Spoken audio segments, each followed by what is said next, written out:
Howdy, everybody. Shasta College. Um,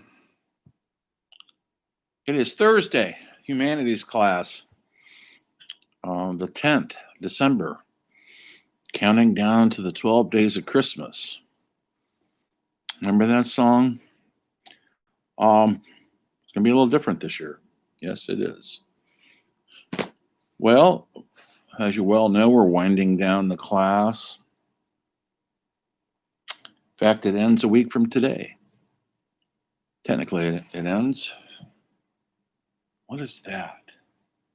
I'm getting some weird little glow. What is that?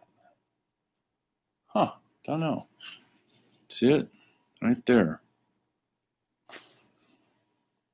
Don't know what it is. I'm going to act like it's not happening. Is there a ghost in my house? Probably. Absolutely there is. Anyway, today we're going to go away from cinema, my beloved cinema, and we're going to go to the last thing I'll probably cover in this course, and that is architecture and buildings and what they mean to the culture and how they affect us every single day. I don't know where you're sitting right now, in a house, in an apartment, in a trailer, in a van, in the front seat of your car. I'm not sure, but you're somewhere that has some sort of effect on you. Hold that moment.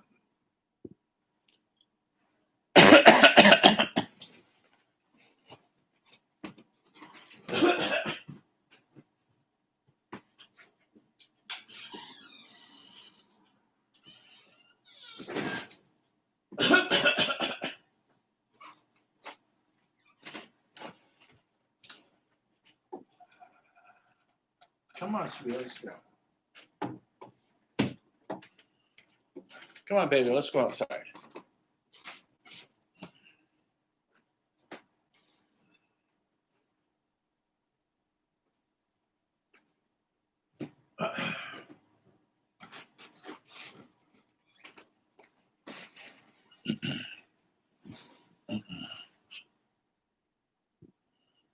I'm back.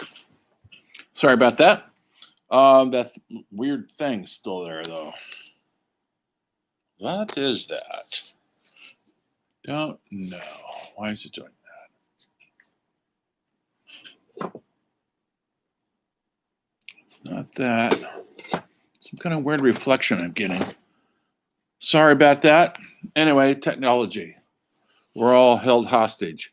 I want to talk about the importance of buildings. You might not think about buildings much. Maybe you think about them a lot. Maybe you don't even, doesn't even cross your mind, but you're sitting somewhere now.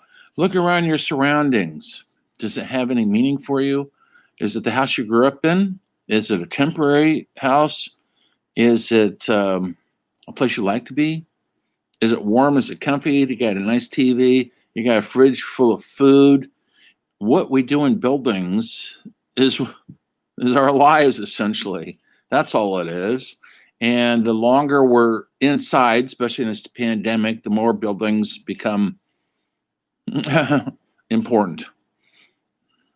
I was going to say like our jail cells, but we are allowed to go outside once in a while. Throughout the history, buildings, architecture have been representative of what we are, who we are as people. The most impressive buildings, if you've ever traveled, hopefully you have, to old cities, especially in Europe, is usually the most impressive buildings are churches or government buildings to impress you. That's to kind of put the fear of God into you. Churches are, they are. They want you to be humbled by the experience when you go in there and to be impressed and in awe. And a lot of capitals And seats of government have the same effect. They want you to be awed in the presence of kind of grandiose architecture. When you travel through Europe, you'll see a lot of this stuff everywhere. This is not a very old country. A couple hundred years old is all we are, 300 years or so. And so our buildings aren't that old. But if anybody's traveled back to Boston, you know what I'm talking about. You'll see some very old buildings there, especially some old churches. And it gives you a humble feeling to be in the presence of this sort of sacred architecture.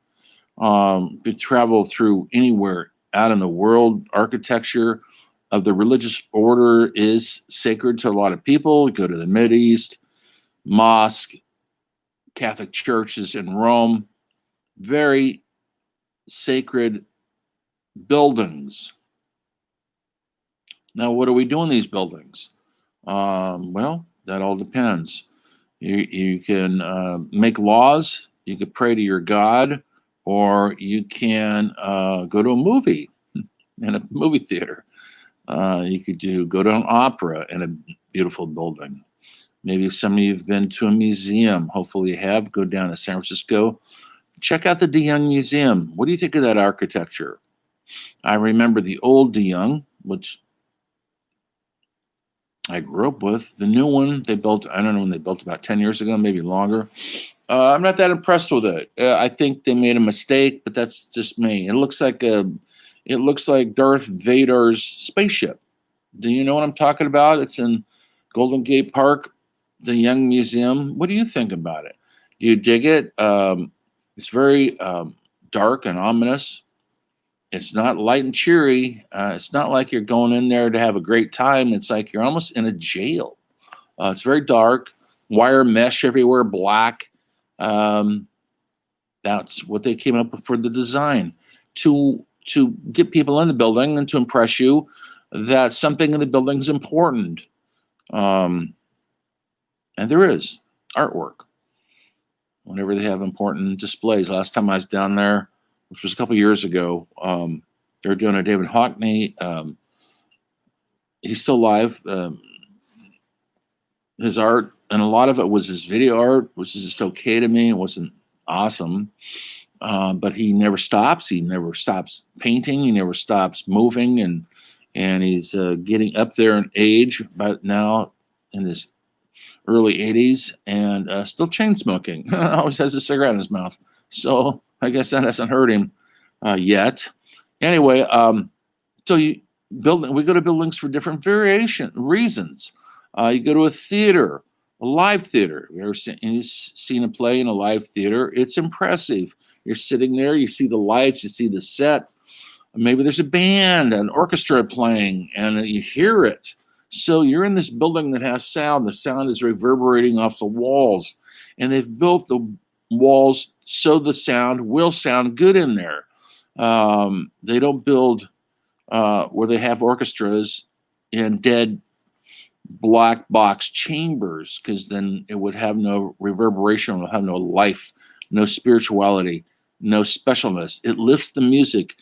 If you're in a great concert hall, it lifts the music. It's designed for that. That's how clever we are in our design. Go on Canvas. I've posted a video for you guys to watch. It's essentially classical architecture. It's only an hour long. I'll post some more later about newer stuff, but not today. There is a discussion. I've already posted it. Go in there. And the discussion's a simple questions. What building has any meaning for you? And make a nice comment about it, and then comment to 2 other students about their meaningful buildings. Maybe you have the same building. I'm always surprised when I ask this question that so many students talk about a family home that they lived in, maybe not one they're living in now. And so it's based on nostalgia, and that's important. Nostalgia in these buildings definitely is. I grew up in a childhood home my first 10 years, and I still dream about that house. It still comes into my dreams once in a while. I'm an adult, And I'm in that house again. Why? It's a little tiny tract house, nothing special about it, but it has a special nostalgic hold over me. Like maybe we had a happy family in that house. Maybe we did. Um, but it's filtered through nostalgia, which is always a little dangerous because you put a happy face on nostalgia. Did it really happen that way or not? Or are we just hoping, wishing it happened that way? Anyway, if we're at Shasta College right now, we'd be in a building. Those buildings are built, most of them out there in the 70s, and they have that look about them. They're not, most of the classrooms I teach in there don't have any windows because I teach a lot of film classes and they're always in the lecture halls. So it's a windowless, very kind of cold atmosphere. It's not warm and inviting. Um, Now they're making a lot of schools, newer stuff, open air skylights. They're making it more environmentally environment so that you feel the environment from outside inside. Shasta College really doesn't have much of that um, because that's how they built things in the late 60s and early 70s when that campus was built. Um, it's kind of utilitarian, although it has some beautiful things about it. The theater, when you're driving into the theater, it's an impressive building, and that's there to make you feel that way, that you're doing something special. Who's been to a play at Shasta College, or possibly an art, a musical, or a drama, or a lecture in the theater at Shasta College? It is a special feeling. Um, and it's not really based on anything old. It looks very kind of modern in there. It is. If you go into an old theater in San Francisco, it looks a lot different. They were more ornate. They put more time and money in fancy wallpaper and chandeliers hanging from the ceiling, and it makes it special. You feel like you're in an old theater, and the sound could be great, or if they messed up, it could not be so great. So whoever builds these things have to be really clued into making the environment um, pleasing and comforting, but also to not let you forget you're experiencing something special in that building. Who here goes to the doctor's office? Don't you love that? And they're all pretty cold and austere, and I think they're built to make us feel uncomfortable. I do. Um, they can make doctors' offices a lot more friendly, user friendly, but are we supposed to be in a good mood when we go to the doctor? Probably not. But it'd be nice if we saw some murals, some paintings, some plants, something inside. Maybe we do in your doctor's offices, in your dentist's office. Do you have happy things in there? Because you're not going to be happy once you're in the chair and they put the drill in your mouth. So the buildings are really important, how they make us feel. Who likes going to the DMV? Nobody. If you say you like going to the DMV, we need to talk after class. Um, because it's a bureaucratic nightmare. You're going to wait in line. You're going to be upset that you have to wait so long, and it's crowded usually. And so the environment looks like a government building. They didn't make it to look like a happy place, did they? No. They make it look a place that you want to spend very little time in. Get in and get out. And then there's other buildings um, that are very pleasant to be in.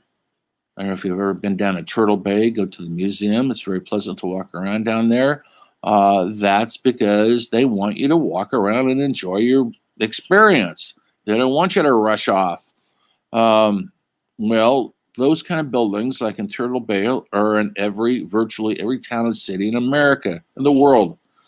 But right now, I'm going to focus right now just on architecture that we know. And so when you talk about a favorite building, Have you ever thought of it before? Have you ever thought, wow, that's a cool looking old building over there. It's a cool new building. They're building a bunch of new stuff downtown. What do you guys think of that? You probably are too young to remember what it used to look like downtown. It's probably been pretty much a ghost town since you've been around. Maybe you've been around longer, but they built that mall down there in 1974 or so. So unless you're over 50 years old, you don't know what it was like downtown. Um, is it better? Change is a good thing, right? Now, what do you think of the new buildings? There's a new courthouse going up. I should, look at that. Do you think it's impressive? Is it? It's tall. Um, I thought it was kind of ironic, or I don't know if ironic's the word, but sort of. They talk about how Reading is this great, pleasant place to be because the recreation we have around here, the lakes, the rivers, the hiking, the snowshoeing, and all this skiing. And yet, the tallest building, the most impressive building up until recently, was the county jail. What does that tell you about Reading? That the most ominous building in the town is a jail. Now, that's going to be changing soon because across the street from the jail, they've made a huge, brand new courthouse, which looks to me like it's going to be the largest, tallest building in Reading. But still, it's a courthouse where we're trying criminals. What is Reading? Just a criminal hotbed? Do I have to answer that for you? You know it is. Hospitals and jail cells. That's what we specialize here. We don't have a lot of museums. We don't have a lot of. We have a lot of churches, that's for sure. And look around. Do you go to a church? Do you attend church regularly? Who here goes up to the St. Joseph Church? It's a nice building. You go inside, big building. The windows are nice, and you go to other churches. They're like being in somebody's house. There's a ton of buildings like that in Reading, and they're there to make you feel welcome, to make you feel humbled in the face of your spirituality, if you believe in that. And if you don't, you find other outlets. Who here goes to the gym? I know they're all kind of closed down right now, but what happens at the gym? Do you like going into the gym? Do you like the building? I used to go to a place called Goa. Now it was called Wellgate before they closed it down. I liked the building. I liked it inside. They have a good pool there, and they have a good hot tub and sauna too. That's all closed down right now. They're going to open it up again, I see, whenever. So why did I like it? Well, they built it in such a way that it made it feel comfortable and clean and welcoming. And it looks like you're actually not just getting workout, but you're actually in a pleasant environment that's not off-putting.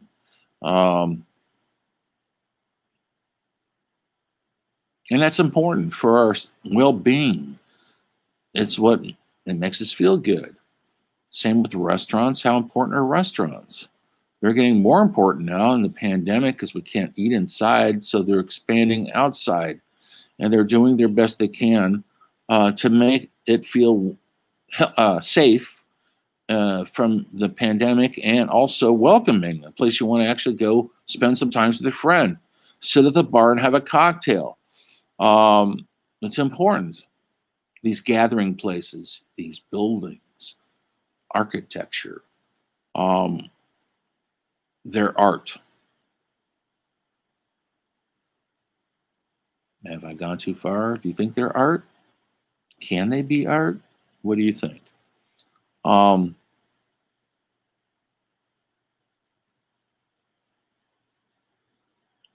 There's a documentary on Canvas right now, posted on the usual spot. Go watch it. Tell me what you think. Start the discussion. And I want to know what your relationship is with buildings. And There was a great song. If we were in class right now, I'd be playing it by the Talking Heads. And he sings, if you know who that band is, and he sings about moving into a building and how that building is going to make his life so much better. It's going to make his life great being in that building. Now, is that a myth? Is he kidding himself? Who here has worked in a city? Who's worked in a high rise? Do you feel good in those things? Does it feel like you have worth, or do you feel small? There's a great movie called The Crowd, another one called many, many great movies where they have people working in these crowded office buildings. Go look at The Apartment by Billy Wilder. He's our main character, Jack Lemmon, is just another little speck in humanity, and he gets lost in the crowd of cubicles and offices, nondescript people in ties and suits and dresses sitting in nondescript cubicles. And they try to change that over the last 20 years with the .com down in Silicon Valley. They have this open architecture inside. It's very pleasant because they want everybody to see everybody else. It's all one great big family at Facebook or Yahoo, whatever is down there. And now they're looking at it not so they're looking at it differently now, especially with the pandemic, because you can't separate yourself. You can't have any, you don't have, you're just in an open area. And so we're rethinking the open architecture of a lot of buildings right now until we get this pandemic in hand. So things have changed. Buildings change us. They change with the culture, they change with the times. And during World War II, we destroyed lots and lots of Europe. We, the Germans, everybody. Germany bombed London. They flattened beautiful buildings, homes, churches. Their bombs landed wherever. In retaliation, we flattened German cities. The town of Dresden, which was a beautiful town, known for making glass figurines, was firebombed flat. And it had no military purpose. It was just where civilians lived. So that's still going on.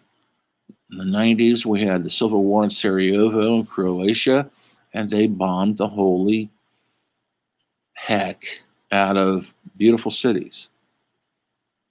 It doesn't matter. If there's a building there, it's going down in war. In Japan, during the war, not only we drop an atom bomb on two of their major cities, but we also firebombed Tokyo into near non-existence. In those days, everything in Japan was made out of wood, and so it burned, folks. And we're talking hundreds and hundreds of thousands of people are dead or misplaced, and all the buildings are gone. So buildings are important. When we lose a building, think about the World Trade Center. When the images of those two gigantic skyscrapers collapsing, it's the image that all of us are going to live with for the rest of our lives. Because it didn't look possible. How can a modern building like that collapse so thoroughly? I've been in the World Trade Center when I've been in New York, and from the outside, it's so impressive because it's so big, 120 stories high or whatever it was, that it looks, and nothing could destroy it ever, and yet it was destroyed just like an erector set falling down. It was destroyed pretty thoroughly. Completely went from gigantic magnificence to a pile of rubble in moments. And we've never been the same. So, how important are buildings? They targeted that building because they knew the importance of it.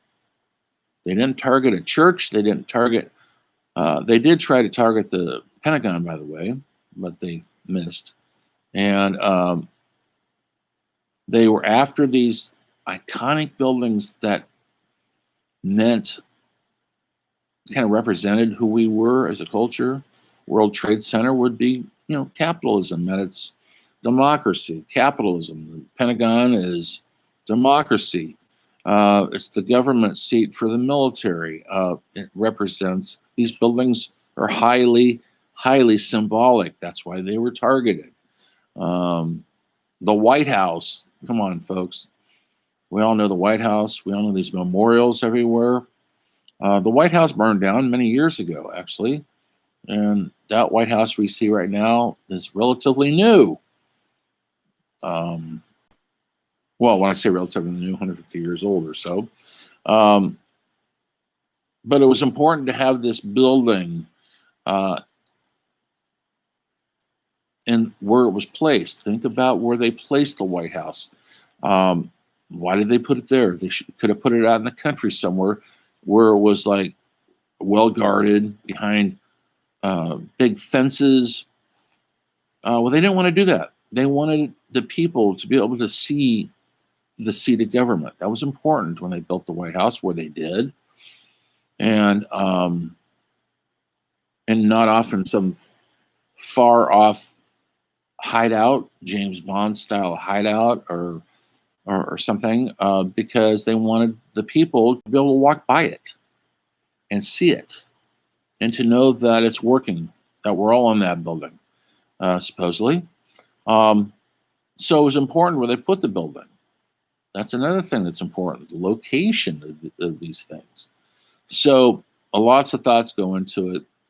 Hope you guys are starting to think about it more than you ever did. Look at the discussion, look at the documentaries. I'll see you. Have a good weekend. And remember, we are buildings. Our humanity is there in the architecture.